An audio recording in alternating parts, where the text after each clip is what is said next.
Hello, hello. What a wonderful evening it is, I hope. I'm Jacquis. It is a wonderful evening, and I'm KP. Welcome to the Nightly from Hatch, a slumber party for pop culture lovers. What's up, KP? How are you? I'm good. I think it's getting sweatshirt and blanket weather. The heat is on in my apartment. I've dated people who are like, okay, not the heat yet, like blankets, socks, and then space heaters. And I'm like, just turn on the heat. Heaters. Yeah.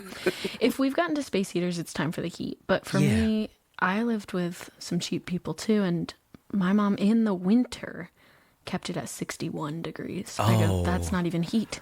That's not even heat. I'm not I'll just wear more clothes. I'm like, if I want to be naked in my house, then I want to be naked in my house. I want to feel nice doing so. Yeah, and so I'm going to turn the heat on. This is something we got to talk about. We talk so much about compatibility in relationships in our lives. We got to talk temperature compatibility in a relationship because we don't talk about this often. It's crazy. Even friendships, you got to check that. You got to check it. When I'm cuddling with a partner, and they like, let's cuddle. And I'm like, all right, we cuddling. We feeling nice. And then they grab a blanket. I'm like, don't put that on me. Yeah. I don't want that. Absolutely. We have body heat. We got don't body need heat. This.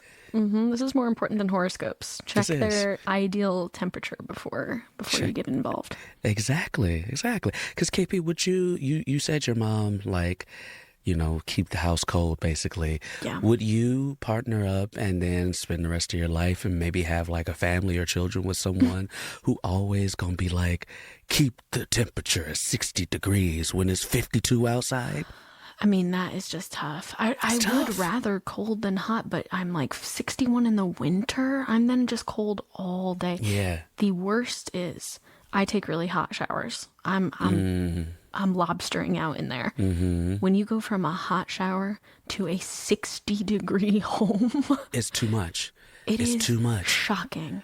Ruins the whole vibe. It ruins it all. When I had a bathroom in a previous apartment that was always so cold that I had to buy a timed space heater that would turn on at specific times in the middle of the night. So when I woke up to go use the restroom in the morning, it wasn't a icicle box. Because like you also, if the bathroom is cold and you jump in that shower, you get out of the shower with third-degree burns. Correct. And you didn't even know. You didn't even know. It just happened. What I think is interesting, have you seen those like 1950s apartments that have the towel warmer, but it's just open coils of pure magma heat? Yes, in 100%. You just accidentally touch it and burn yourself. I can't imagine how they're still allowed to be in any bathrooms, but I think theoretically it was for towel warming or just bathroom warming, but it's an interesting look. It's interesting. I've also lived in a place with radiators before as well. Those get hot. They get hot. I did get in trouble once though. So when I was in high school, our school was very old and we had radiators. And I want to preface this with saying I 100% should have gotten in trouble for this. Okay. But I put a nickel on the radiator and I'm 14 years old and I'm like, this would be funny because I went to an all-boys school my freshman year and thank the Lord I did not go to that school all 4 years because we would do the stupidest things to each other. And so we would always prank each other and I was like, oh yeah, I'll prank this person. And I put the nickel on the radiator and then put the nickel down the back of his shirt. Oh. And it hurt, obviously. And then like I got sent to like the dean's office and got detention. And then like that teacher for the rest of the school year called me Pyro. Yeah. I mean, that's a crazy thing to even think up. You're like, I'm going to get this hot as heck. I wasn't thinking. Like as an adult now, I would be like, that's criminal almost. Totally. Yeah, but as a 14-year-old boy who doesn't, understand the levels of boundaries of what is acceptable, I did that. I did that. Well, speaking of, because this was the year 2000 when this happened, this radiator nickel story, and it's kind of got me firmly into a nostalgic, let's talk about the past mindset. Yes. So KP, how about we take a ride on a pop culture time machine?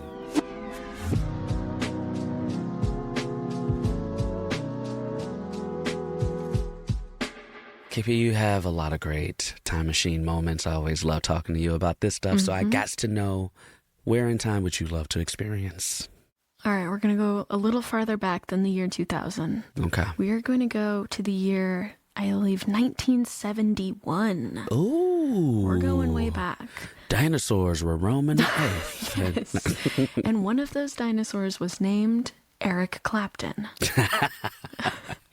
Yes. We're going to talk about him today because he has, I believe, there's something in this song that just hits every time I hear it. You know the song Layla? Yeah, I do. Yeah. There's something about this song that I just think he's really ripping. He's ripping on this song. And I think the story of Layla has always appealed to me because it's drama. I don't know the story. Let's talk about it. Okay, so Eric Clapton is good friends with a Beatle, George Harrison. Okay. We know George Harrison. Mm-hmm. He's a British guy, writing lovely songs. And he is married to a woman at this time named Pattie Boyd. Mm-hmm. Eric Clapton is good friends with George. I assume they both do just a lot of music, cool stuff together. Mm-hmm. And Eric Clapton in 1971, now Pattie Boyd has been married to George Harrison for, I think, about 6 years at this time. Okay. Eric Clapton writes a song called Layla, which is about really being in love with your friend's girl. Oh, snap. This girl is the baddest girl in the world. I can't resist myself. I can't help myself. And he calls her Layla, but the song is very clearly written about Pattie Boyd. Okay. And the song rips, and that's always hard. You know, you'd love for your friend to write a song and then it flops, but it rips. So he dirty macking with hits. Absolutely, that's the thing. It is just a beautiful song. It works. And so I was trying to find, because everyone knew it's about Pattie Boyd. It's about George Harrison's girl. Right. But I was trying to find, did George say anything in response to this? Because you're like, okay, well, my goodness, if you've made a song about my wife, I should probably say something. Right. But he was, from what I'm hearing, kind of annoying about it. And he basically says, if he wants her, he could have her. Ew. Oh, okay. Interesting. And I don't know the timeline of when he says this, because now Pattie Boyd and George Harrison divorced 1977.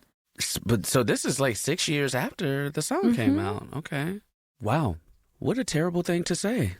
I know. I couldn't tell if maybe he said that after they got divorced. I go, okay, you're kind of sour grapes about it. Okay. But he keeps being like, I'm not sour. No, that was fine. I don't care. And I'm like, okay. And he shows he's so uncaring that he writes his own song called Bye Bye Love. Okay. Now, the important thing to note is Eric Clapton and Pattie Boyd marry in 1979. Okay, so he held this torch for her for a long time. He gets his girl. Okay. He gets his Layla. George Harrison writes a song called Bye Bye Love. Yes. To say, I'm totally fine. Don't worry about me. And here are some of the lyrics.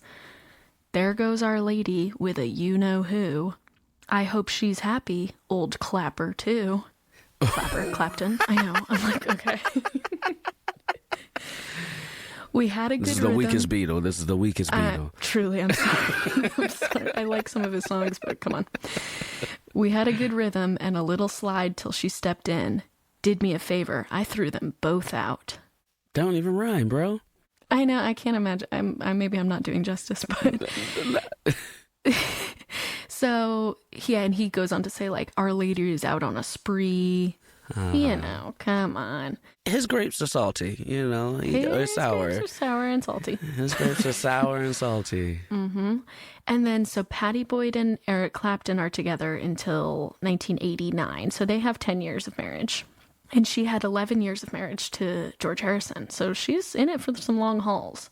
she's moving around, but she's staying for a while. She's staying for a while, you know. It's supposed to be till death do us part, but she's putting in a decade at least. You know? Absolutely. That's so funny. It's not quick. It's not quick. But then I would say, I mean, it seems as if Clapton and Harrison are fine. It became fine again because Clapton did play at George Harrison's funeral. That's so funny. So unless that was like a crazy prank by some of the show promoters or something. I know. It was like you let's know let who the we guy should have come play at his funeral? Wouldn't that be so great? The petty in me is just like, I would be like, don't have this man anywhere near my funeral.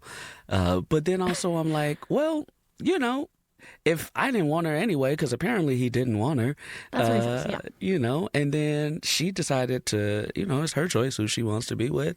You know what I'm saying?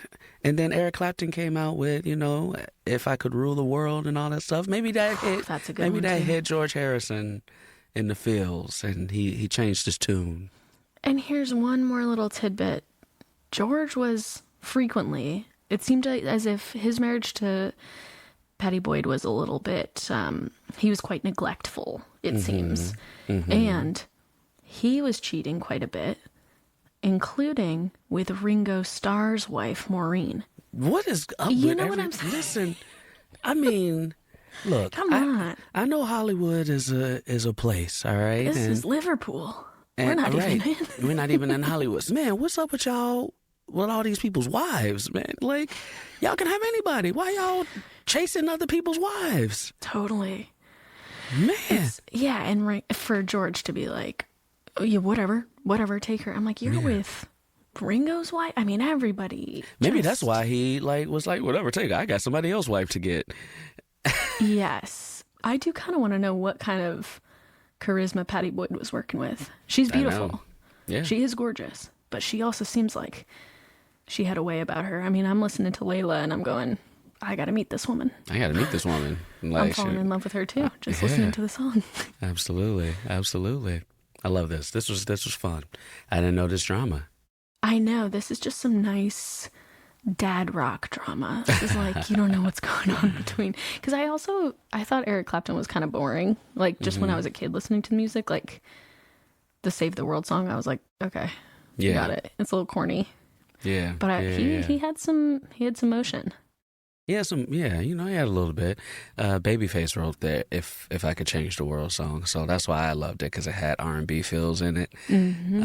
But, you know, I didn't know much else about Eric Clapton beyond the couple songs he was popular for, so I get that. Oh my God, songs and lyrics by Babyface. Yep. Babyface is prolific. There are so many songs that you probably don't know that he wrote for many artists and many genres. Okay, I went to the Pillow Fort Library because I had to see. Yeah. These are like a huge range of types of songs too. Yeah. I'll Make Love to You. Oh my goodness. Yep. That song is incredible. Such a good song. Such a good song. Like, if there is anybody who has an R&B hit from the 80s, 90s, and probably even the 2000s. Wow. That has multiple hits. Babyface probably wrote one of their songs. My goodness. He wrote Exhale, Shoop Shoop. Yeah. Wow. Oh, such a good song. That one's incredible. I love that. End of the Road. That is... I mean, I'm just listing songs at this point, but I'm like, these are some absolutely, I think I'm like getting the vibe here that he's just like beautiful yearning in these songs. There's Best Thing I Never Had by Beyonce. Yeah. That he wrote some Beyonce songs. A beautiful song. One of my favorite songs that he wrote is Tevin Campbell's Can We Talk? Which was, you know, the Can We Talk for a Minute? Like that song, I love that. That's an R&B hit for me. Yeah, he has some really good ones. This is really good. Wow, I did not know Babyface was really behind some of the these are just like post breakup or like yearning or heavy emotional tolls have been taken upon you. I want to know what happened in Babyface's romantic life. Listen. Eric Clapton took his wife. If Eric Clapton went Pattie Boyd and then Mrs. Babyface. Mrs. Blueface Babyface. Yeah, that would be wild. And then that's why he wrote him like, if I could change the world, I would change all these men from taking people's wives, you know? Yes. Yes. Babyface was like, my wife will not be coming into the studio with this man. He's doing this one on his own.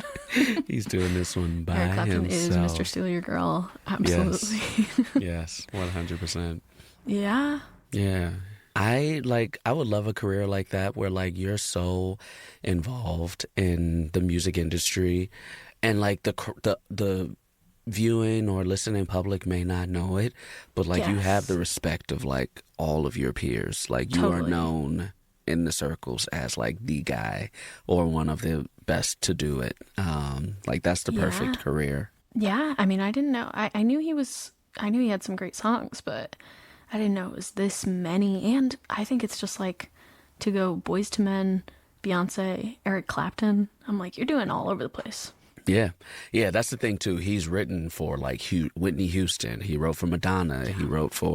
He's written for, like, so many great major artists who are, you know, to today's listening public, bigger than he is totally. As a musician. But no, Babyface always will get the respect and the flowers he has earned and deserves in the Neil household. Yeah. Oh, he had a Tiny Desk concert. I'd like to see that. Oh, I never seen that either. See something like that. Okay. I love the Tiny Desks. All right. I might watch that when I wake up in the morning. Did you see the Tiny Desk recently? Oh, Juvenile. Oh, yes, 100%. It's one of the Tiny Desks that I watched live. I was like, I'm watching this as soon as it comes out. That was so fun. I was like, wow, this one really, really hits. That one's got to be one of my favorites. Juvenile was my favorite. Like, there is not a song for all millennials and some Gen Xers that comes on that will get everybody to the dance floor. Then back that thing up, which is the radio edit of what the song actually is.